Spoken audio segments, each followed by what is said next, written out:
राधे राधे, जय श्री कृष्ण दोस्तों। आइए अब हम आषाढ़ मास के महात्म्य का आगे का अध्याय सुनते हैं।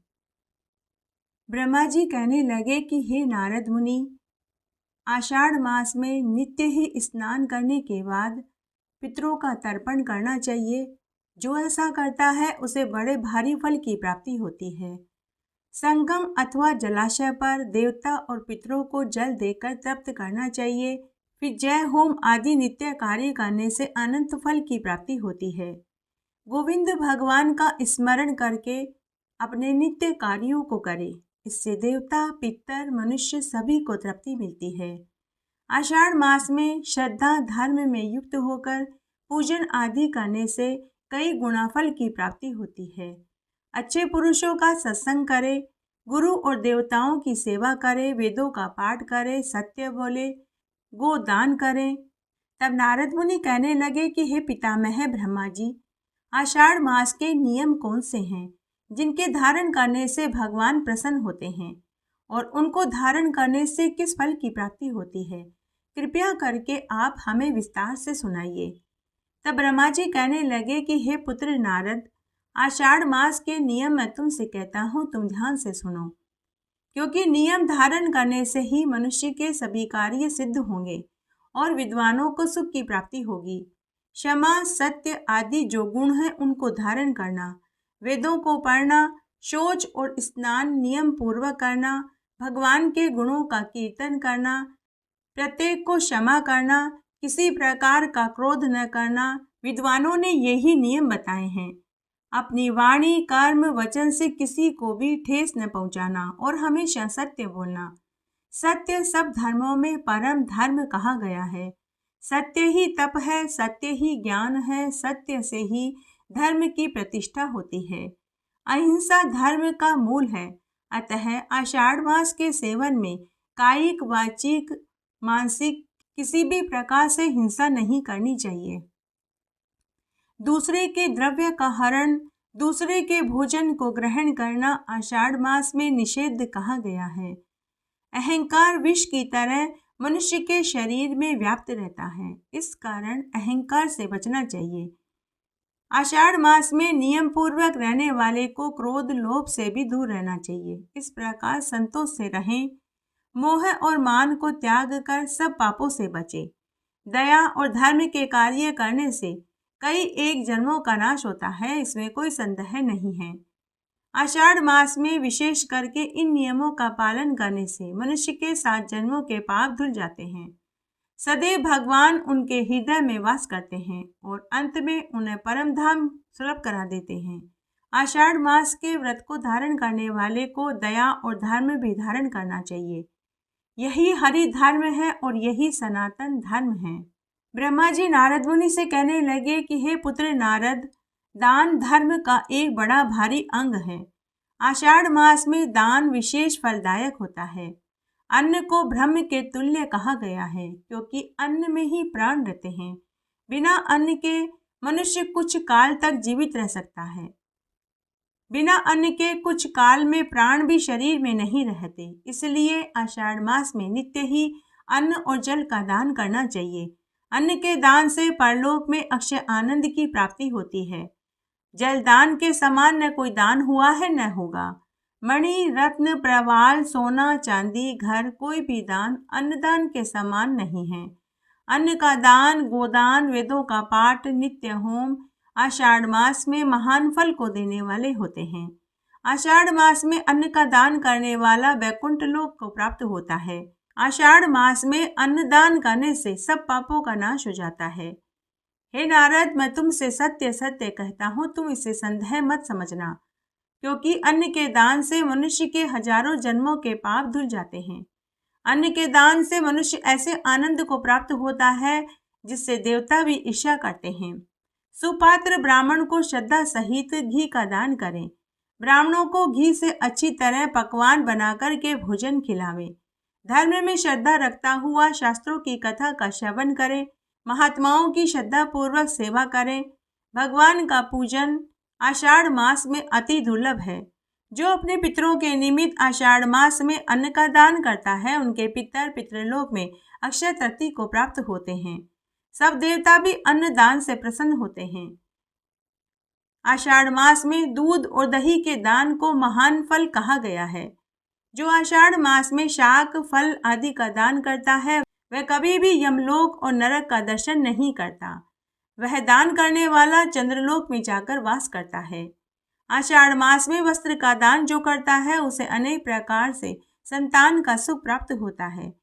जो मनुष्य पुष्प, चंदन, धूप, दीप आदि से आषाढ़ मास में भगवान का पूजन करते हैं, वे अनेक पुत्र और पौत्रों का सुख भोग कर भगवान के बैकुंठ लोक को ही प्राप्त होते हैं।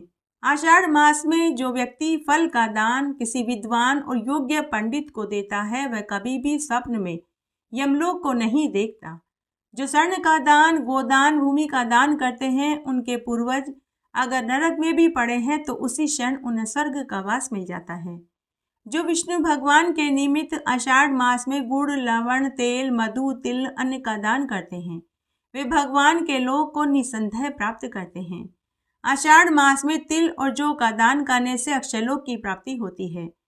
जो द्रव्य से हवन करता है, ब्राह्मणों को दान करता है, आषाढ़ मास में नित्य ही गाय का पूजन करता है, ऐसा व्यक्ति फिर कभी माता के गर्भ में आकर जन्म नहीं लेता।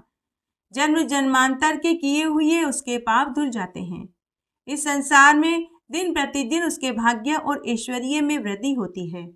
जो मनुष्य किसी प्रकार का दान आदि किसी समय में करता है, लेकिन वही दान अगर वह आषाढ़ मास में करता है तो उसका फल उसे कोटि गुना मिलता है।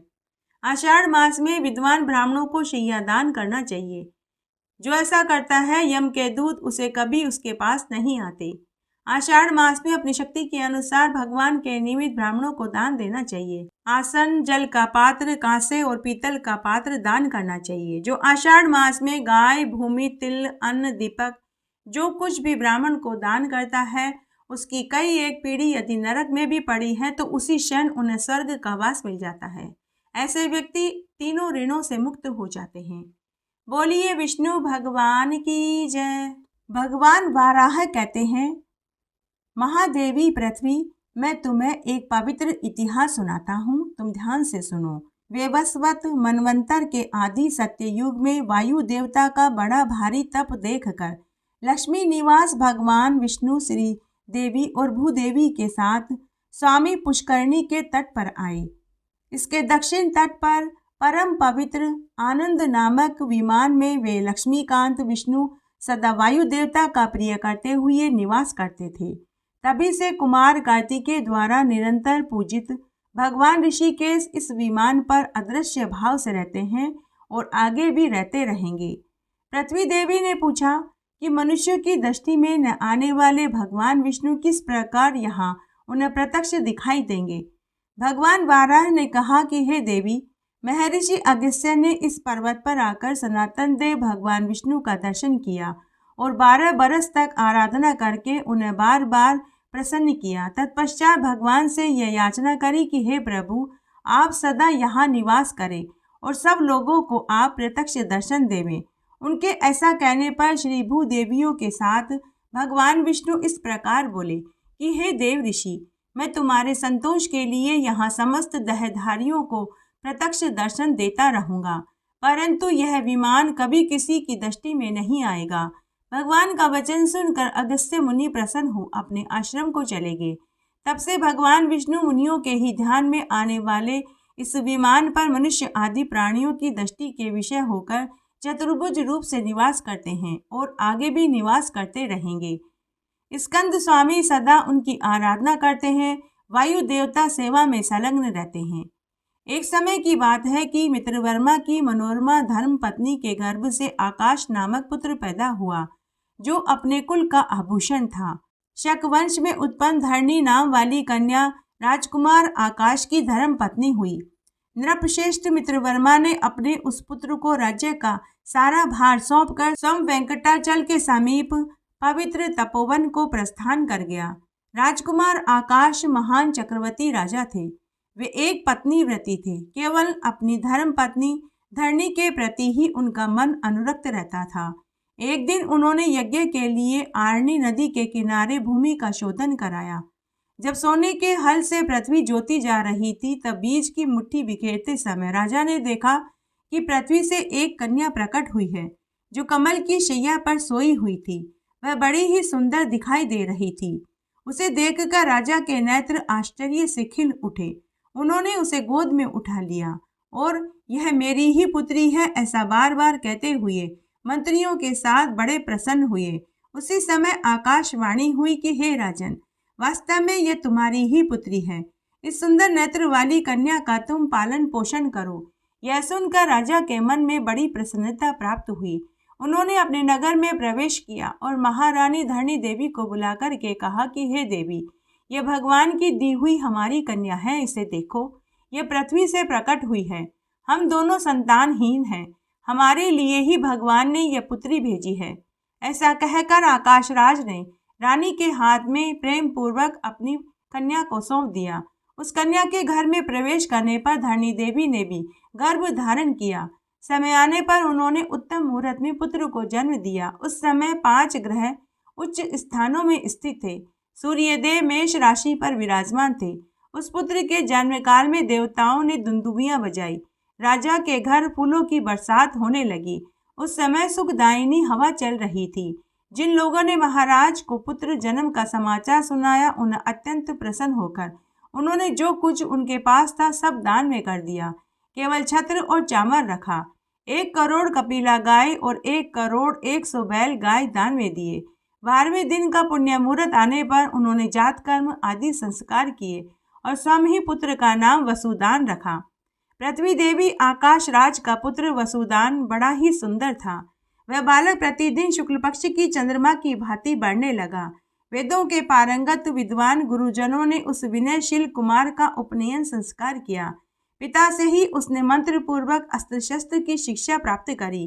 अंग और उपांगों सहित धनुर्वेद के चारों पादों का अध्ययन किया। पृथ्वी देवी ने पूछा कि हे भगवान, आपने आकाश राज के पुत्र का नाम बताया, अब यह बताने की कृपा करें कि उनकी अयोनिजा कन्या का नाम किस समय और क्या रखा गया। भगवान वाराह ने कहा कि हे देवी, बुद्धिमान आकाश राज ने उस कन्या का नाम पद्मिनी रखा, जिसे वे पद्मावती और पद्मालया भी कहते थे। धीरे धीरे वह बड़ी होने लगी। एक दिन पद्मिनी शुक और कोकिला के कलरव से व्याप्त उपवन में अपनी सखियों के साथ विहार कर रही थी। उसी समय मुनि श्रेष्ठ नारद अकस्मात घूमते हुए वहां पहुंचे।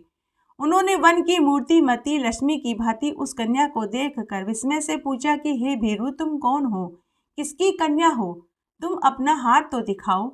यह सुनकर पद्मिनी ने नारद मुनि से कहा कि हे नारद मुनि, मैं आकाश राज की कन्या हूँ, मेरे लक्षण बताइए।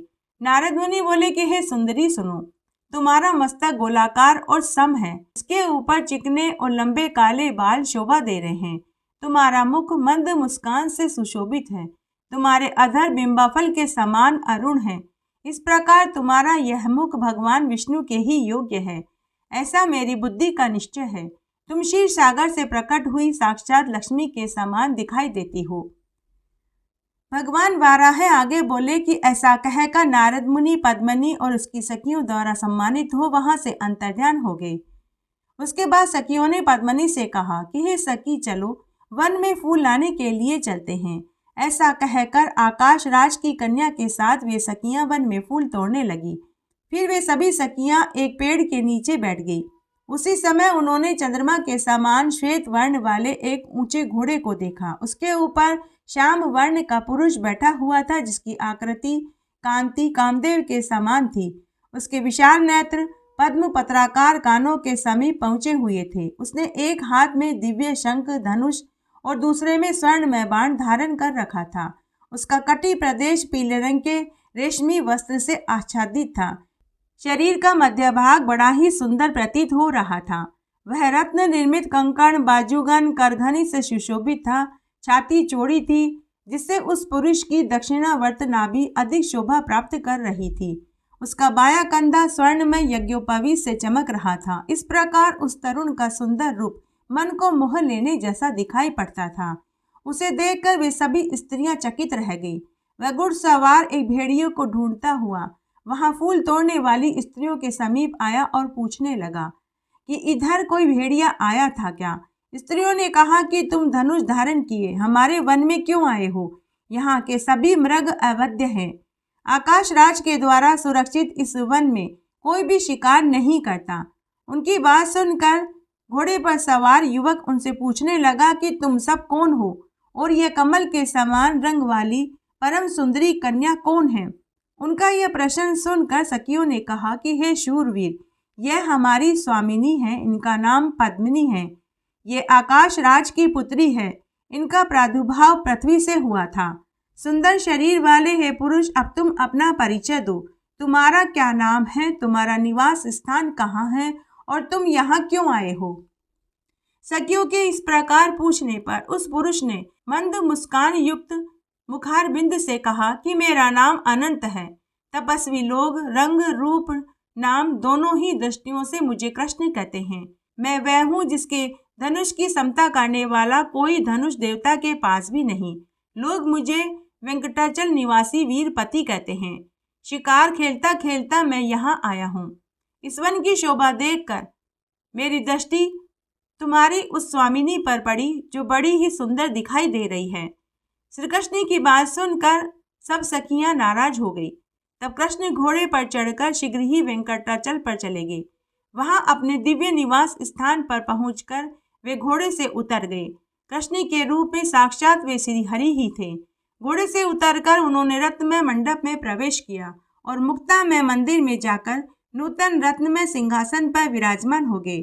उसी समय विशाल नेत्रों वाली मंद मुस्कान से सुशोभित मुखारविंद वाली पद्मावती का स्मरण करने लगे। दोपहर के समय भगवान के भोग लगाने के लिए वकुल मालिका नाम की सखी भगवान के सामने तरह तरह के भोग लेकर प्रस्तुत हो गई और बोली कि हे प्रभु, भोजन बनकर तैयार है, आइए भोजन कर लीजिए। तब भगवान बोले कि हे सखी, प्राचीन काल की बात है। पवित्र त्रेता युग में जब मैंने रावण का वध किया था, उस समय वेदवती नाम वाली एक कन्या ने लक्ष्मी जी की सहायता करी थी। लक्ष्मी राजा जनक के यहाँ पृथ्वी से पैदा हुई थी और सीता के रूप में निवास करी थी। फिर मुझसे विवाह होने पर जब वे मेरे साथ वन में गई, तब एक दिन पंचवटी में मारीच नामक राक्षस का वध करने के लिए मैं आश्रम से बाहर गया हुआ था। मेरा छोटा भाई लक्ष्मण भी सीता के कहने पर मेरे ही पीछे चला आया। तत्पश्चात राक्षस राज रावण ने सीता का हरण कर लिया था। उस समय मेरे अग्निहोत्र ग्रह में विद्यमान अग्निदेव रावण की वैसी चेष्टा जानकर सीता को साथ ले पाताल में चले गए और अपनी पत्नी स्वाहा की देखरेख में सीता को सौंप कर लौट आए। पूर्व काल में कल्याणमयी वेदवती को एक बार उसी राक्षस ने स्पर्श कर लिया था, जिससे दुखी होकर उसने प्रज्वलित अग्नि में अपने शरीर को त्याग दिया था। उस समय उसी वेदवती को रावण का संहार करने के उद्देश्य से अग्निदेव ने सीता के समान रूप वाली बना दिया और मेरी पर्णशाला में सीता के स्थान पर उसे लाकर छोड़ दिया था। रावण ने उसी का अपहरण करके लंका में ले गया था। तदनंतर रावण के मारे जाने पर अग्नि परीक्षा के समय उसी वेदवती ने अग्नि में प्रवेश किया था। उस समय अग्निदेव ने स्वाहा के समीप सुरक्षित जनक नंदनी सीता रूपा लक्ष्मी को लाकर पुनः मेरे हाथ में दिया और इस प्रकार कहा कि हे देव, यह वेदवती सीता का परम प्रिय करने वाली है, अतः आप इसे वरदान देकर प्रसन्न करें। अग्नि की बात सुनकर कल्याणमयी सीता ने मुझसे कहा कि हे प्रभु, यह वेदवती सदा मेरा प्रिय करने वाली है। यह उच्च कोटि की भगवत भक्त है, अतः आप स्वयं इसे अंगीकार करें। तब मैंने कहा कि हे देवी, मैं कलयुग में तुम्हारे कथना अनुसार कार्य करूँगा। तब तक यह देवताओं से पूजित होकर ब्रह्मलोक में वास करे। उसके पश्चात पृथ्वी से उत्पन्न होकर आकाश राज की पुत्री होगी। इस प्रकार मैंने और लक्ष्मी ने पूर्व काल में जिसे वरदान दिया था, वह सुंदरी इस समय नारायणपुर में पृथ्वी से प्रकट हुई है। वह लक्ष्मी के समान ही गुण वाली है, उसके नेत्र कमल के समान सुंदर है। आज जब मैं शिकार खेलने गया था, तब मेरे देखने में वह आई थी। वह अपने ही समान सुंदर सखियों के साथ एक उपवन में भ्रमण कर रही थी। हे वकुल मालिके, तुम वहां जाकर उस कन्या को देखो और यह जान लो कि वह अपने अनुपम रूप और लावण्य से इस प्रशंसा के योग्य है या नहीं। तब वकुल मालिका सखी देवाधिदेव भगवान को प्रणाम करके गुंजा के दाने के समान लाल रंग वाले घोड़े पर सवार हुई और उनके बताए हुए मार्ग से चल दी। रास्ते में अनेक प्रकार के हिरण, पक्षियों, वृक्ष लताओं का अवलोकन करती हुई बार बार प्रसन्न होती हुई वह आरिणी नदी के पश्चिम तट पर पहुंच गई। वहां अगस्तेश्वर के समीप अपने लाल घोड़े से उतरकर वकुलमाला स्नान तथा जलपान करके नदी के तट पर विश्राम करने लगी। इतने में ही राजभवन से बहुत सी स्त्रियां देवता के समीप वहां आई।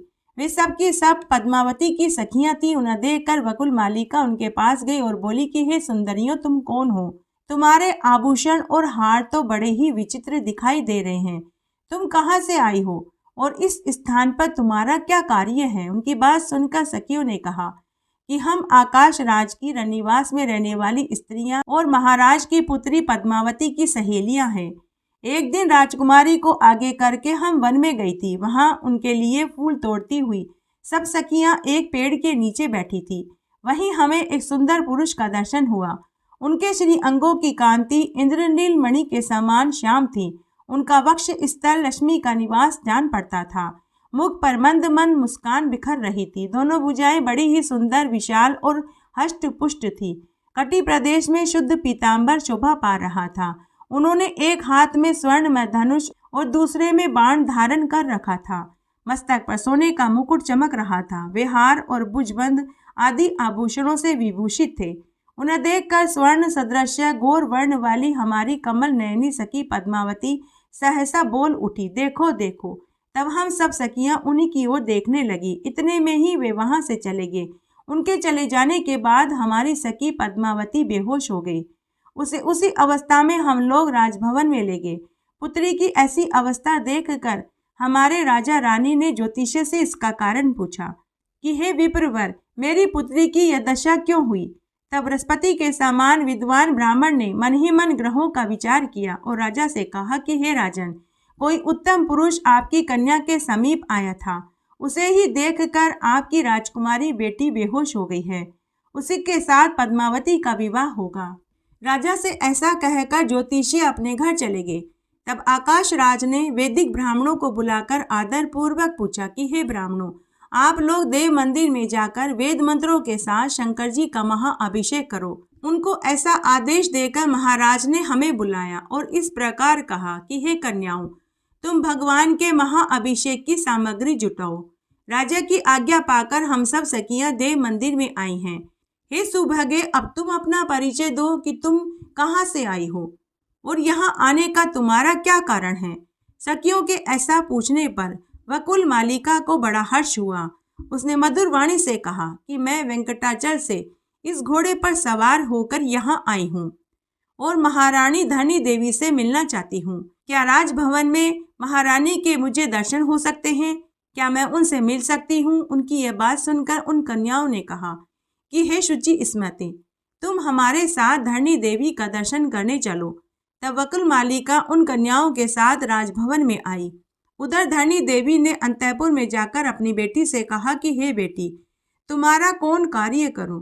तुम्हें कौन वस्तु प्रिय लगती है? माता के वचन सुनकर पद्मावती ने कहा कि हे माते, संसार में जो सबसे अधिक नैना अभिराम है, साधु संतों के मन को जो परम प्रिय लगते हैं, ब्रह्मा आदि देवता भी जिनके दर्शन की इच्छा रखते हैं, जो सबसे महान, सर्वत्र व्यापक है, तेजस्वी प्रदातों से भी सर्वाधिक तेजस्वी हैं, देवताओं के भी देवता हैं, श्रेष्ठ भक्तों को जो इस लोक में सुलभ है तथा अभक्तों को जिसकी प्राप्ति कभी नहीं होती, उसी वस्तु में मेरा मन लग गया है। हे माते, वह भक्तों को संपूर्ण कामनाएं देने वाले हैं। तुम मेरे लिए उसी वस्तु का खोज करो। धरणी देवी की बात सुनकर माता बोली कि हे सुलोचने, उसके भक्तों का लक्षण बताओ जिनके लिए वह संसार में सुलभ है। तब पद्मावती बोली कि हे माता, उनके मनोरम लक्षणों का क्या वर्णन करूं?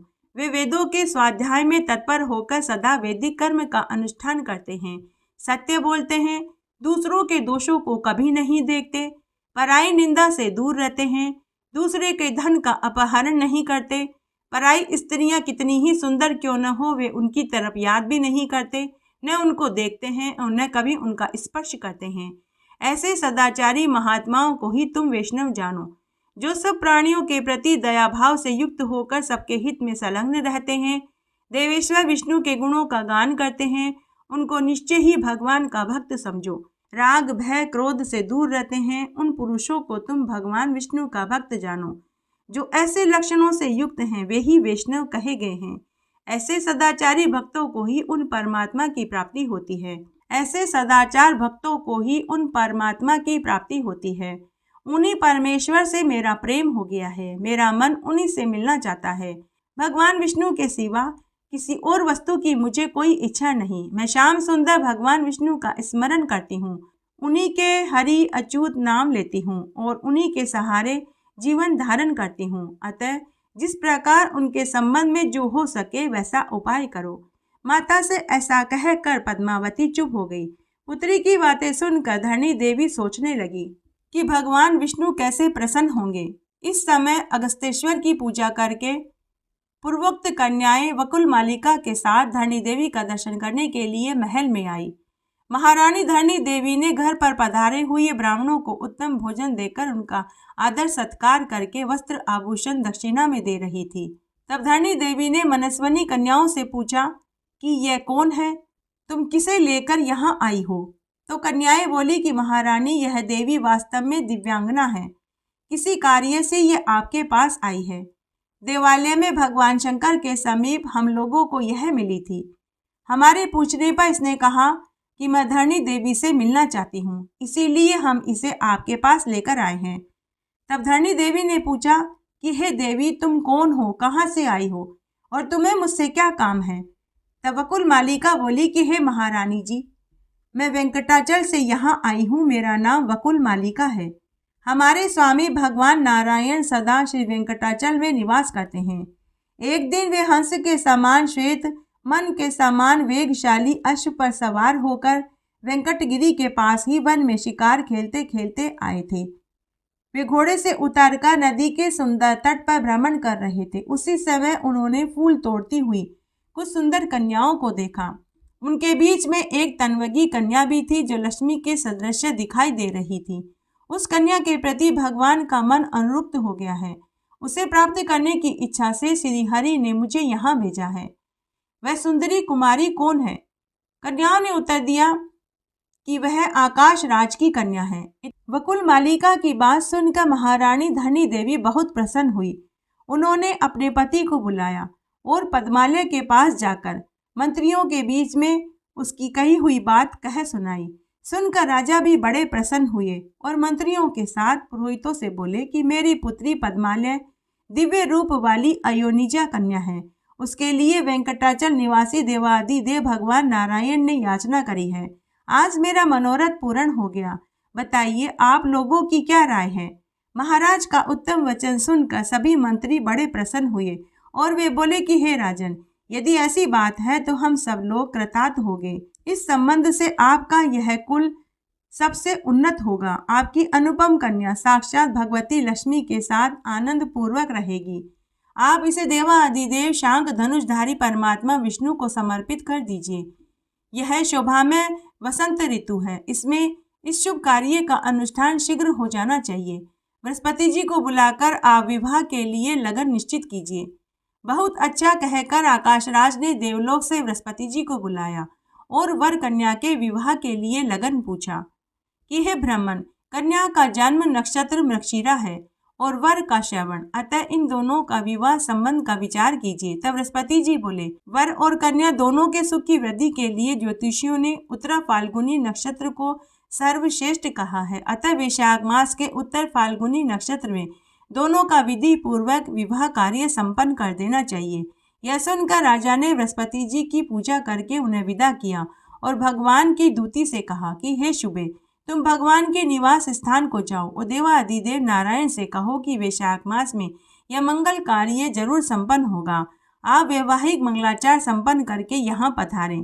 इसके बाद देवी का प्रिय करने वाली शुक रूपी दूत को वकुल मालिका के साथ भेजकर आकाशराज ने अपने पुत्र को वायु, इंद्र और देवताओं को बुलाने के कार्य में नियुक्त कर दिया।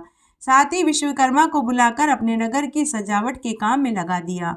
विश्वकर्मा ने पल भर में यह कार्य पूरा कर दिया। उधर वकुल मालिका अश्व पर सवार होकर वेंकटाचल पहुंचकर देवालय के समीप घोड़े से नीचे उतरी और फिर शुक को अपने साथ ले मंदिर के भीतर गई। वहां सुंदर नेत्रों वाले भगवान नारायण को लक्ष्मी के साथ रत्न सिंहासन पर विराजमान देखकर प्रणाम करके प्रसन्नता पूर्वक बोली कि हे प्रभु, वहां का कार्य तो मैंने पूरा कर दिया है। उधर से मांगलिक वार्ता करने के लिए यह शुक आया है।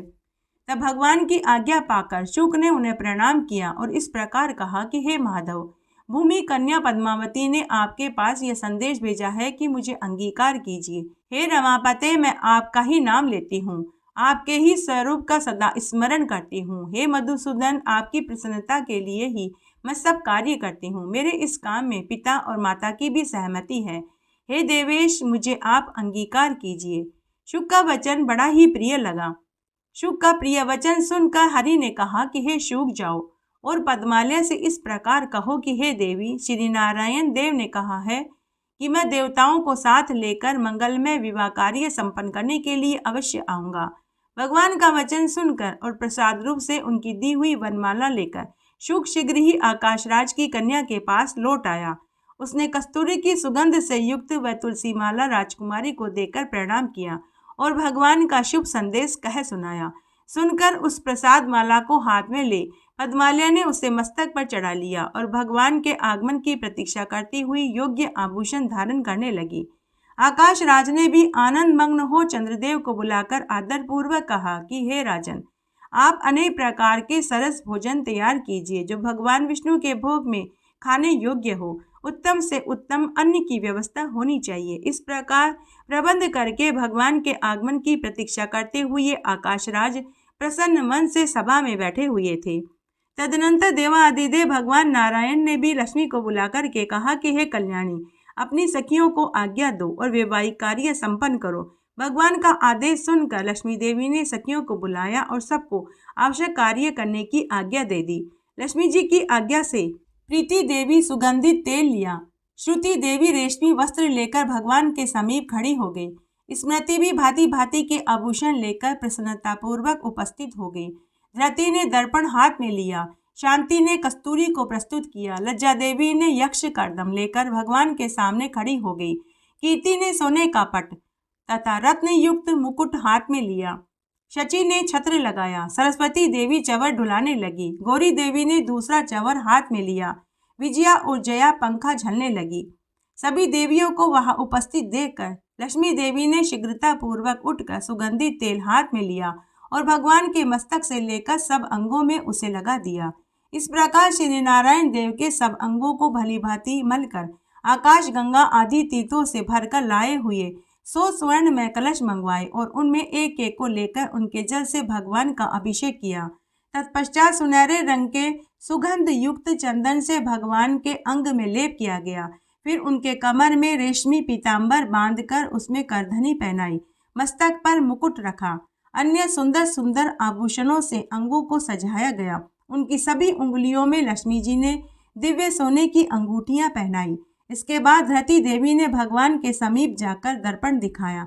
दर्पण देखकर देवादिदेव विष्णु ने स्वयं ही ऊर्ध्वपुंड धारण किया। तदनंतर वे लक्ष्मी जी के साथ गरुड़ पर आरूढ़ हुए। उसी समय ब्रह्मा, महादेव जी, इंद्र, वरुण, यम, कुबेर आदि सभी देवता उपस्थित हो गए। इन सब देवताओं, वशिष्ठ आदि मुनीश्वरों, सनका आदि देवताओं, अन्य भगवत भक्तों के साथ भगवान विष्णु नारायणपुर को गए। उस समय भगवान विष्णु के समीप देवताओं के नगाड़े बज रहे थे। मुनि लोग स्वस्ति वाचन संबंधी सूक्तों का जाप कर रहे थे और भगवान के पीछे पीछे चल रहे थे। भगवान के साथ संपूर्ण देवता और विश्वक्सेन आदि पार्षद भी चल रहे थे। वकुल माला आदि सखियां रथों में बैठकर गई। इस प्रकार भगवान ने बारात लेकर आकाशराज के सजे सजाए नगर में प्रवेश किया। आकाशराज ने देखा कि भगवान आगे और पुत्री पद्मावती भी ऐरावत पर बैठकर समस्त पुरी की परिक्रमा करके गोपुर द्वार पर आ पहुंची। तब वे वर वधू को साथ लेकर भाई बंधुओं के साथ भगवान का दर्शन करते हुए खड़े हो गए। भगवान ने अपने कंठ में पड़ी हुई माला हाथ में लेकर पद्मालय के गले में पहना दी और पद्मालय ने बेला के फूलों का गजरा लेकर भगवान के कंठ में पहना दी। ऐसा करके वे दोनों सवारी से उतर गए। थोड़ी देर पीढ़े पर खड़े होने के बाद सुंदर गृह में प्रवेश किया। उसके बाद ब्रह्मा आदि देवताओं का समुदाय भी आया। ब्रह्मा जी ने अंकुरारोपण पूर्वक मंगल्य सूत्र बंधन से लेकर लाजा होम तक की संपूर्ण वैवाहिक विधि संपन्न करवाई। फिर व्रत पालन की आज्ञा लेकर पद्मालय और श्रीहरि ने पृथक पृथक शयन किया। पुनः चौथे दिन चतुर्थी कर्म आदि सभी कार्य पूर्ण करके चतुर्मुख ब्रह्मा जी ने आकाश राज की अनुमति ले दोनों देवियों के साथ भगवान को गरुड़ पर बैठाया और देवताओं के साथ वहां से चलने की तैयारी करी। तब आकाश राज ने इंद्र आदि देवताओं के साथ अपनी पुत्री और दामाद का प्रिय करने के लिए सोने के कड़ाहों में अगहनी के चावल, मूंग से भरे हुए अनेक पात्र, सैकड़ों घी के घड़े दहेज में दिए।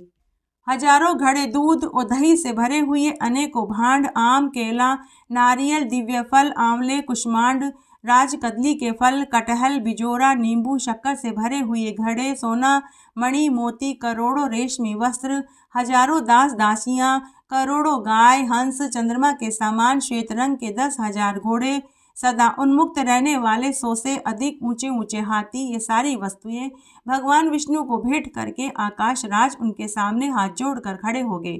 पद्मावती और लक्ष्मी देवी के साथ वेंकटनाथ भगवान विष्णु दहेज की सब सामग्री देखकर बड़े प्रसन्न हुए और अपने ससुर से बोले कि हे राजन, इस समय आप मेरे गुरु हैं, आपकी जो इच्छा हो मुझसे वर मांगिए।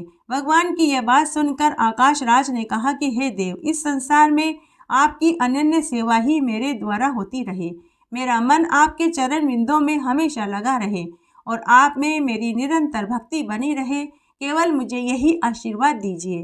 तब भगवान बोले कि हे राजन, आपने जो कहा है वह सब पूर्ण होगा। उसके बाद ब्रह्मा आदि देवताओं और शुक आदि मुनिगणों ने भगवान पुरुषोत्तम की स्तुति करी। फिर ब्रह्मा आदि सभी देवताओं का यथा योग्य सत्कार करके श्री हरि ने उन्हें स्वर्गलोक में जाने के लिए प्रसन्नतापूर्वक आज्ञा दे दी। उन सबके चले जाने पर भगवान नारायण स्वामी पुष्करणी के तट पर लक्ष्मी देवी और पद्मावती के साथ अपने दिव्य धाम में रहने लगे। आइए आषाढ़ मास का संपूर्ण फल पाने के लिए लप्सी और तपसी की कथा का श्रवण करते हैं। लप्सी और तपसी की कहानी। सभी कथा कहानियों के साथ में लप्सी और तपसी की कथा नहीं सुनी जाती है तो व्रत का पूरा फल प्राप्त नहीं होता। आइए लप्सी और तपसी की कथा का श्रवण करते हैं। एक बार एक लप्सी और एक तपसी था। दोनों गहरे मित्र थे।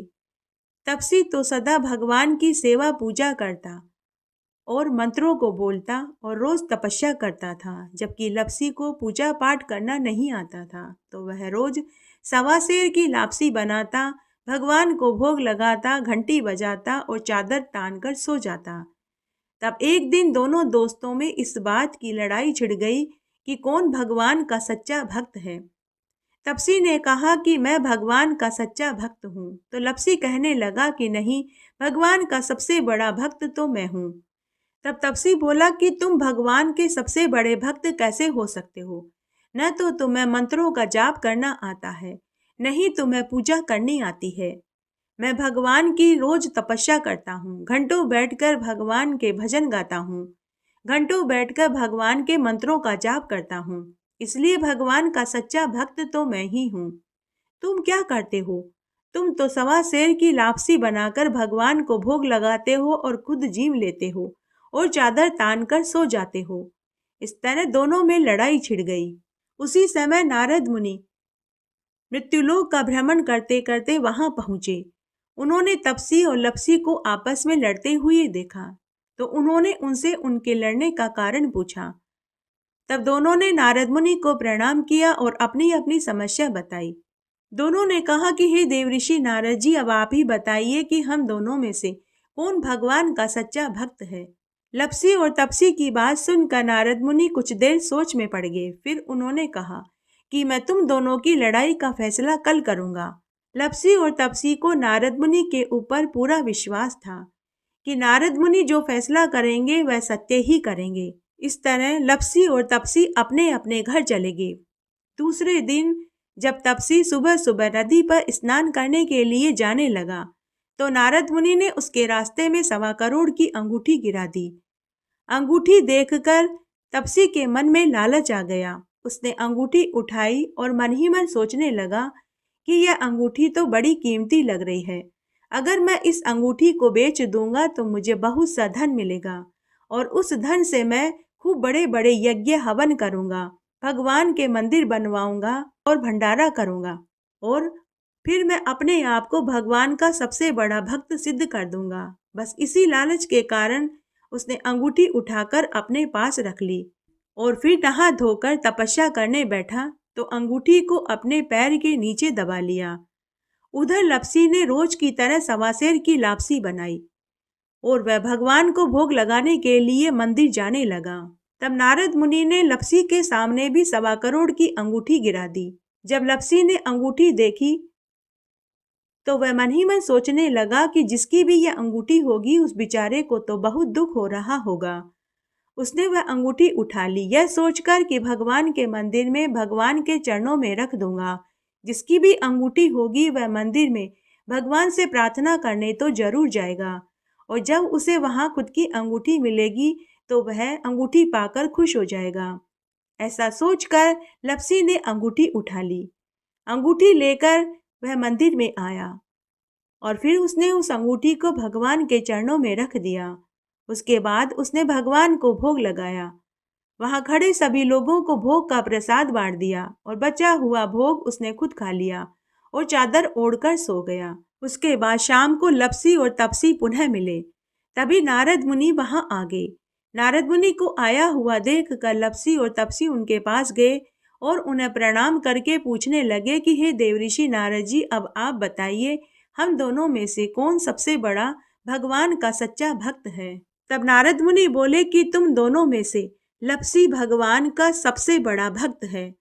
यह सुनकर तपसी नारद मुनि से बोला कि हे देवऋषि नारद जी, आपने किस आधार पर लपसी को भगवान का सबसे बड़ा भक्त कहा है, जबकि इसे तो कोई पूजा पाठ करनी भी नहीं आती, नहीं इसे मंत्रों का जाप करना आता है, केवल सवासेर की लापसी बनाकर भगवान को भोग लगाता है और बाद में खुद जिम लेता है। तब नारद मुनि बोले कि सुबह मैंने तुम दोनों के रास्ते में 1.25 करोड़ की अंगूठी गिराई थी। तब हे तपसी, अंगूठी को देखकर तेरे मन में लालच आ गया था। तूने वह अंगूठी उठाकर अपने पास रख ली, जबकि इस लपसी ने अंगूठी उठाकर भगवान के मंदिर में भगवान के चरणों के पास रख दी, यह सोचकर कि जिसकी भी अंगूठी होगी वह भगवान की पूजा करने तो जरूर जाएगा, तो उसे वहां उसकी अंगूठी मिल जाएगी। नारद मुनि की बात सुनकर तपसी को बहुत दुख हुआ। वह अपनी भूल पर पछतावा करने लगा। तब वह नारद मुनि के चरणों में गिर पड़ा और रोने लगा और कहने लगा कि हे देवऋषि नारद जी, मुझ पर कृपा करिए। मुझे अपनी गलती का एहसास हो चुका है। अब आप मुझे बताइए, मुझे मेरी तपस्या का फल कैसे मिलेगा। नारद मुनि को तपसी के ऊपर दया आ गई। नारद मुनि बोले कि जो कोई भी सभी व्रतों में सभी कथा कहानियों को सुनने के बाद लपसी और तपसी की कथा नहीं सुनेंगे तो उनके व्रत का फल तुझे मिलेगा। ब्राह्मण जिमा कर के दक्षिणा नहीं दी तो फल तुझे मिलेगा। बहन बेटियों को साड़ी देकर ब्लाउज नहीं दिया तो फल तुझे मिलेगा। जो कोई भी अपने घर में गाय और कुत्ते की रोटी नहीं निकालेंगे तो उनकी पूजा पाठ का सारा फल तुझे मिलेगा। दीपक से दीपक जलाया तो फल तुझे मिलेगा। महिलाएं अगर सीधे हाथ की तरफ नाड़ा बांधेंगी तो फल तुझे मिलेगा। मकान बनाकर के थली नहीं बनाई तो फल तुझे मिलेगा। कार्तिक मास, वैशाख मास, पुरुषोत्तम मास, माघ मास और सभी एकादशी और चतुर्थी व्रत में सभी कथा कहानियों के साथ में लपसी और तपसी की कहानी नहीं सुनेंगे तो उनके व्रतों का फल तुझे मिलेगा। इस तरह आज हमने आषाढ़ मास का यह महात्म्य सुना। आशा करती हूँ आपको इस अध्याय को सुनने का पूरा लाभ मिलेगा। मेरे साथ बने रहने के लिए आपका धन्यवाद। आगे आने वाली कथा कहानी के लिए भी आप इसी तरह मेरे साथ बने रहें। धन्यवाद।